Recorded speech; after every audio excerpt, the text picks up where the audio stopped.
తెలంగాణ గురించి ప్రభుత్వానికి వ్యతిరేకత లేదు. రైతు అనుకూలంగా నిర్ణయాలు తీసుకునేటువంటి ప్రభుత్వం. అందుకే ఈరోజు బోనస్ ఇచ్చారు.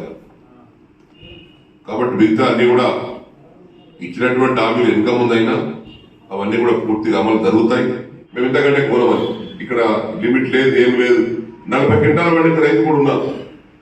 20,000 రూపాయలు రైతు బోనస్ వస్తా ఉన్నాయి. కాబట్టి ఈనాడు బోనస్ చెల్లింపు పడుతుంది. కనీస మద్దతు ధర కూడా చెల్లింపు జరుగుతూ ఉంది.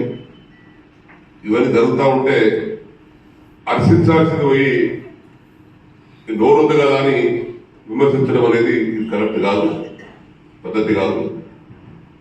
కాబట్టి ఈనాడు ప్రభుత్వానికి నేను ఒక రైతుగా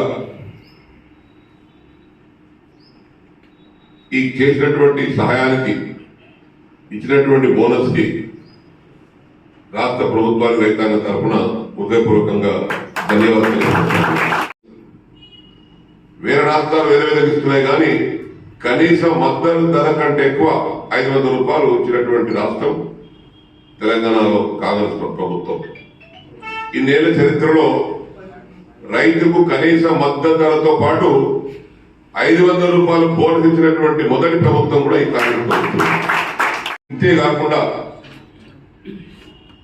డబ్బులు వస్తాయా, బోనస్ వస్తుందా? ఎస్, డబ్బులు వస్తున్నాయి, బోనస్ వస్తుంది. గాలి మాటలు మాట్లాడి ప్రభుత్వాన్ని నిందించడానికి ప్రయత్నం చేస్తున్నారు. ఇది నేను ఖండిస్తా ఉన్నాను.